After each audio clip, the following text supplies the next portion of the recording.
Executive Director Mrs. Laetitia Archie, Mrs. Zinat Dennis Gulbar, Senior Chief Executive of the Ministry, distinguished guests, all protocols observed, ladies and gentlemen, good morning.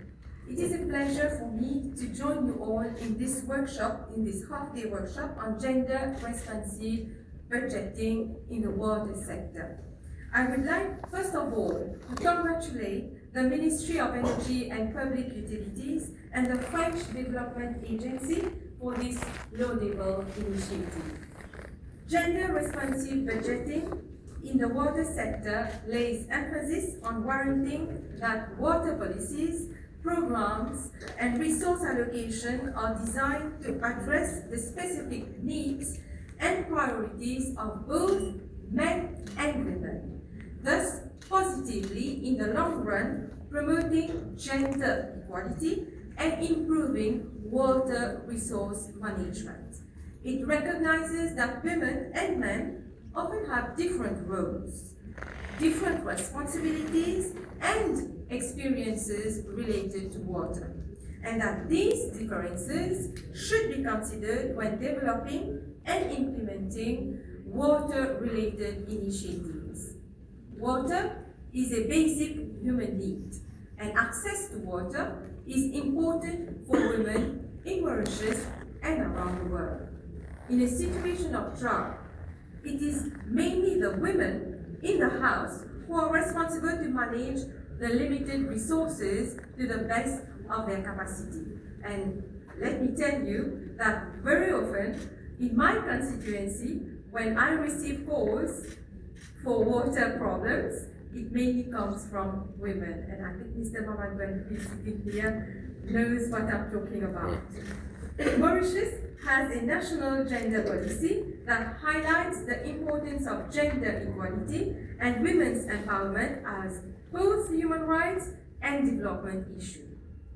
Gender responsive budgeting in the water sector in Mauritius is an initiative aimed at ensuring that public resources are allocated in a way that addresses gender inequalities and promotes women empowerment within the water and wastewater management sectors.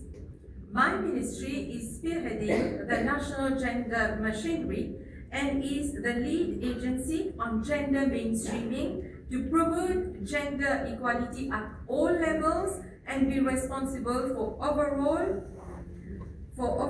reporting and monitoring of the application of the strategies for achieving gender equality. Also, to review national policy development and coordinate the implementation of the national gender policy, and to facilitate the integration of gender in social, economic, and political development agenda. The objective of the national gender policy is to have guidelines that will underpin government's commitment to integrate gender into all development planning, implementation, monitoring, and evaluation. In Mauritius, gender cells are established within various ministries and departments to promote gender equality and address gender disparities. I'm given to understand that it is in your program today to have people intervening from these gender cells during the workshop. These cells are responsible for integrating gender perspectives into policies, programs, and budgets. They also work to identify gender gaps and develop action plans to address them.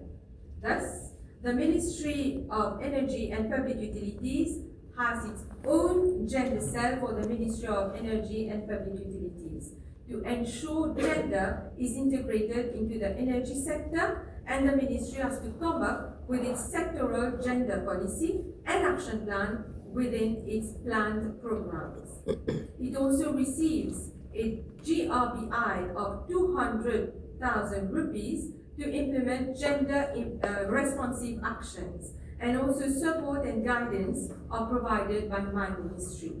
I am also informed that 4 days training on gender mainstreaming in the Ministry of Energy and Public Utilities have been conducted by the focal officer from my ministry last year. I am happy to note that gender is being permeated within the Ministry of Energy through its parastatal bodies, that is CWA and CEB, and developmental partners are involved therein. I also commend the dedication of CWA and its partners, the FDA. I wish you all a fruitful session and a good day. I thank you for your attention.